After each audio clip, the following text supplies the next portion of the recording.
সংসারকে এখন এতটাই ভালোবাসি যে হাজার কষ্ট হলেও কাজগুলো করতে একটুকু বিরক্ত আসে না। নমস্কার বন্ধুরা, আমি দিয়া। আমার একটি নতুন ভিডিওতে তোমাদের সবাইকে জানাই অনেক অনেক স্বাগত। কেমন আছো সবাই? কমেন্টে জানাতে একদমই ভুলো না। আজকে কিন্তু বৃহস্পতিবার, ঘড়িতে এখন বাজে ওই প্রায় 10টার মতন। তো চলো আজকের ভিডিওটা এখান থেকে শুরু করছি। আমাকে কিন্তু আগের ভিডিওতে সাথী দিদিভাই জিজ্ঞেস করেছো, আচ্ছা তুমি চ্যানেল খোলার কতদিন পরে পেমেন্ট পেয়েছো? আসলে দিদিভাই, আমি চ্যানেল খোলার 8 মাস পরেই মনিটাইজেশন পেয়ে গিয়েছিলাম। এখন অনেকেই মনে করতে পারো তোমার চ্যানেলটা তো এত ছোট, এত কম ভিউ যায়, তবুও তুমি কি করে পেমেন্ট পাও? দেখো, কতটা ভিউ গেল সেটা যেমন ম্যাটার করে, তার থেকে বেশি ম্যাটার করে তোমার ভিডিওতে কটা করে অ্যাড আসছে, তার উপর একটা মানুষ তোমার ভিডিও কতক্ষণ দেখছে, এসবের উপর নির্ভর করে কিন্তু তোমাকে টাকাটা দেয়। আর জানোই তো, কষ্ট না করলে কিন্তু কখনোই সাফল্য আসে না। তো প্রথম কথা হলো, আমি 8 মাস পর তো মনিটাইজ পেলাম, তবে টাকাটা পেয়েছিলাম পুরোপুরিভাবে 1 বছর পর। একটা চ্যানেল মনিটাইজ করতে কিন্তু বেশি কিছু লাগে না, শুধু লাগে 4000 ঘন্টা ওয়াচ টাইম আর লাগে 1000 সাবস্ক্রাইব। এটা কিন্তু চাইলেই খুব তাড়াতাড়ি করা সম্ভব, তবে একটা চ্যানেল দাঁড় করানো কিন্তু খুবই কঠিন। আমি চেষ্টা করে যাচ্ছি, জানি না আমার সাফল্যটা কবে আসবে, তবে আমি চেষ্টা করছি যে আমি যতটুকুই ভিডিও বানাই তার মাধ্যমে তোমাদের কিছুটা জানানোর। আমি যখন প্রথম পেমেন্ট পেয়েছিলাম, আমি যেন ওই 8000 কি 8500 টাকা পেয়েছিলাম। আসলে কিন্তু $100 পূরণ হলেই তো আমাদের পেমেন্টটা দেয়। আর আমি যখন 1.5 বছর আগে প্রথম পেমেন্ট পেয়েছিলাম, তখন ডলারের ভ্যালু কিন্তু অনেকটাই কম ছিল। এখন কত চলছে আমি মনে নেই, 94 কি 95 হতে পারে, বা তার কম বেশিও হতে পারে। তবে তখন ছিল ওই 83 টাকার মতন। সেই হিসেবে কিন্তু আমার 8500 কি 900 মতন এসেছিল। তবে জানো, যখন তোমার পেমেন্ট আসবে, তোমার কিন্তু প্রথমে 500 টাকা কাটা পড়বে। কাটা পড়বে বলতে, টাকাটা তোমার বিদেশ থেকে আসতেছে, মানে আমেরিকা থেকে আসছে। সেখান থেকে আসার সময় কিন্তু প্রত্যেক মাসে তোমার কিছুটা টাকা কাটা যাবে। এমন নয় যে প্রত্যেক মাসেই 500 টাকা কাটা যাবে। যদি তুমি কোনো মাসে $100 বেশি ইনকাম করো, তখন কিন্তু তোমার বেশি ট্যাক্স কাটবে। আমার যতবার পেমেন্ট আসছে, কোনোবার 500 তো কোনোবার 700, মানে 1000-এর মধ্যেই আর কি ট্যাক্স কেটেছে। একে তো আমরা ছোট ইউটিউবার, পেমেন্টও অনেক কম পাই, সেই হিসেবে কিন্তু টাকাটা অনেক মনে হয়। 1000 টাকা যদি কেটে নেয়, কতটা কষ্ট লাগে বলো তো? তা যাই হোক, যেটা পেয়েছি আমি তো তাতেই খুশি। তো চলো, তোমার উত্তরটা তো দিয়ে দিলাম, তার সাথে কিন্তু ঘরের অনেকগুলো কাজও সেরে নিয়েছি। আমার আগের ভিডিওতে সুদীপ্তা দিদিভাই বলেছো, খুব সুন্দর ভিডিও বোন, খুব ভালো লাগলো, আর জামাটা খুব ভালো লেগেছে। তেল কম খাওয়াটা আমার পক্ষে খুব ভালো। হ্যাঁ গো দিদিভাই, আমরাও চেষ্টা করি একটু কম তেল খাওয়ার। আর এই বিস্কুটটা আমার ভালো লাগে।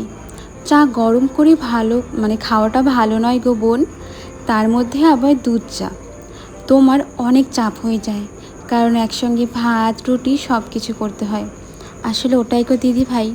আর তার উপর জানো তো, আমাকে কিন্তু 8টার আগেই সব কিছু রেডি করতে হবে।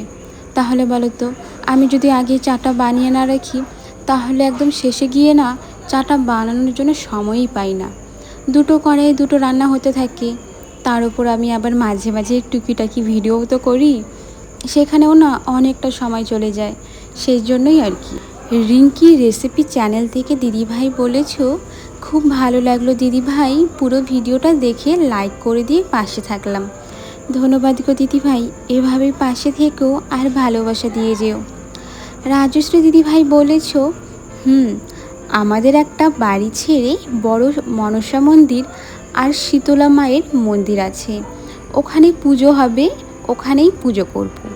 আর আমাদের বাড়িতে নিত্য মায়ের পুজো হয়, তাই না কি গো দিদি ভাই? কত ভালো তাই না, যদি বাড়িতেই পুজো হয়। আরও কমেন্ট করেছো প্রীতি দাস, দিদি ভাই একদিন শিলিগুড়িটা ঘুরিয়ে দেখাবে, খুব দেখতে ইচ্ছে করে। অবশ্যই গো দিদি ভাই, ইচ্ছে আছে একদিন বাইরে ঘুরতে যাব, তখন তোমাদের ভালো করে দেখাবো। আর যখন মার্কেট যাব তখন মার্কেটটাও দেখাবো, মানে এখানে যে কোটমোড়ে বিধান মার্কেট আছে সেই মার্কেটটা। মিনু দিদিভাই বলেছ, দিদিভাই লাইক দিয়ে শুরু করলাম, সকাল সকাল চা না খেলে ভালো লাগে না। হ্যাঁ গো, চাটা যেন অভ্যাসে পরিণত হয়ে গেছে। নাফিসা বলেছ, কথাগুলো আমার অনেক ভালো লাগে, খুব সুন্দর হয়েছে ভিডিও। আচ্ছা নাফিসা, তোমার মাথা ব্যথা এখন কেমন আছে, ডাক্তার দেখিয়েছো? আরও কমেন্ট করেছো নুরুল মোল্লা, তোমার ঘরে দেওয়াল রং করা? তুমি ঘরের দেওয়ালে যেগুলো লাগিয়েছো কি করে? না পট্টি করা? তুমি কই যে সাদা কালার আছে সেগুলোর কথা বলছো? এগুলো না পুটিং করা গো। আর যদি স্টিকারের কথা বলো, যেগুলোতে আমি মশারি টানাই, ওগুলো তো এমনি অ্যামাজন থেকে কেনা। তোমাদের যতগুলো কমেন্ট ছিল আমার কিন্তু সবগুলো কমেন্ট পড়া হয়ে গিয়েছে। এখন চলো ধীরে সুস্থে কাজগুলো সেরে নিই। এখন যেন ঘড়িতে বাজে ওই 11টার মতন। অনেকগুলো কাজ করলাম, আর জানো সকাল থেকে যে গরম দিয়েছে, আমার তো মনই চাইছিল না যে কাজ করি। তবে কাজ না করলে হবে? একদিন দুদিন আলসি চলে, প্রত্যেক দিন যদি আলসি করি তাহলে তো আমার সংসারটা রসগোল্লায় চলে যাবে। আমার ঘরের কাজগুলো তো কেউ করে দিবে না গো, একা একাই করতে হবে, তাই না?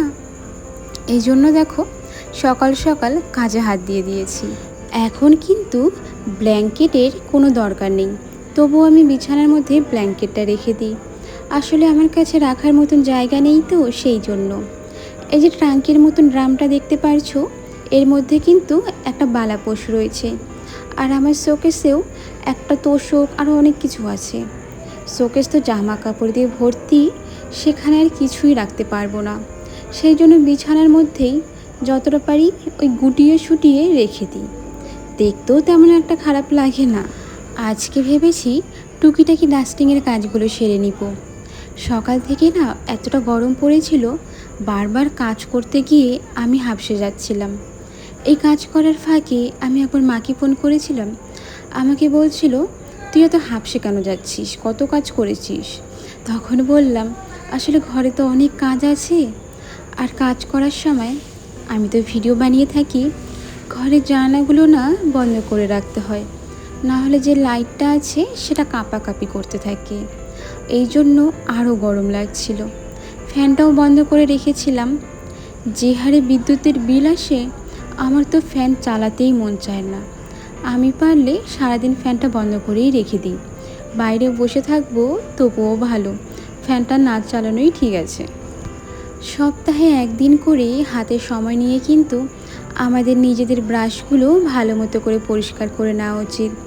না হলে দেখবে এর মধ্যে যে ময়লাগুলো থাকে, ভালো মতো যদি চুলে শ্যাম্পু দাও আর এই চিউনো দিয়ে মাথা পরিষ্কার করো, সেগুলো কিন্তু আবার মাথায় ফিরে যাবে, মানে ময়লাগুলো। তাহলে সপ্তাহে যদি একদিন চিউনিগুলো পরিষ্কার করো, তাহলে তোমার নিজের চুলগুলোও কিন্তু ভালো থাকবে। ঠিক একই রকমভাবেও কিন্তু আমরা যে জল খাই, জলের বোতলগুলো, এখন তো প্রায় গ্লাসে জল খাওয়া উঠেই গেছে। এখন কিন্তু আমরা সবাই কম বেশি বোতলেই জল খেতে ভালোবাসি। সেই জন্য বোতলগুলো সপ্তাহে একদিন হলেও কিন্তু ভালো মতো পরিষ্কার করে নেওয়া উচিত। আমি তো কালকে রাত্রেবেলায় একটা ভিডিওতে দেখেছিলাম, বলছিলেন যে একটা জলের বোতল 1 মাসের বেশি ব্যবহার না করতে, কারণ এগুলো তো প্লাস্টিক থাকে, যত ব্যবহার করবে আমাদের শরীরের জন্য খারাপ। তবে কি করব, একটা জলের বোতল আমরা প্রায় 1 বছর 1.5 বছর ব্যবহার করে থাকি। তারপর যদি ভেঙে না যায়, সেটাকে পারলে আরও অনেক দিন ব্যবহার করব। ঘরটা ঝাড়ু দেওয়ার পর আমার গলা এমনভাবে শুকিয়ে গেছে, জল না খেলে হতোই না। আর গরম পড়ার জন্য একটু বেশি করেই জল খাচ্ছি। জলটা খেয়ে এখন ঘরটা মুছে নেওয়ার পালা। আর যখন ঘর ঝাড়ু দিচ্ছিলাম, টিভির ওপর তো অনেকগুলো কাপড় ছিল, সেগুলো কিন্তু আমি বাথরুমে রেখে আসছি। ঘরটা মুছে নিয়ে তারপর কিন্তু আমি সেই কাপড়গুলো ধুয়ে দিব। তো চলো বন্ধুরা, আজকের ভিডিওটা না আর বেশি বড় করছি না। আর হ্যাঁ, ভিডিও নিয়ে যদি তোমাদের অন্য কিছু জানার থাকে আমাকে অবশ্যই জানিও। দেখো, জিজ্ঞেস না করলে আমি কি করে বুঝবো বলো তো তোমরা কি জানতে চাইছো? তার জন্য তো আমাকে আগে বলতে হবে, তাই না? তো চলো এদিকে ঘর মুছি, তোমাদের সাথে দেখা হবে নতুন ভিডিওতে নতুন গল্পের সাথে। আর হ্যাঁ, আমাকে কিন্তু একদম ভুলে যেও না। সবাইকে টাটা।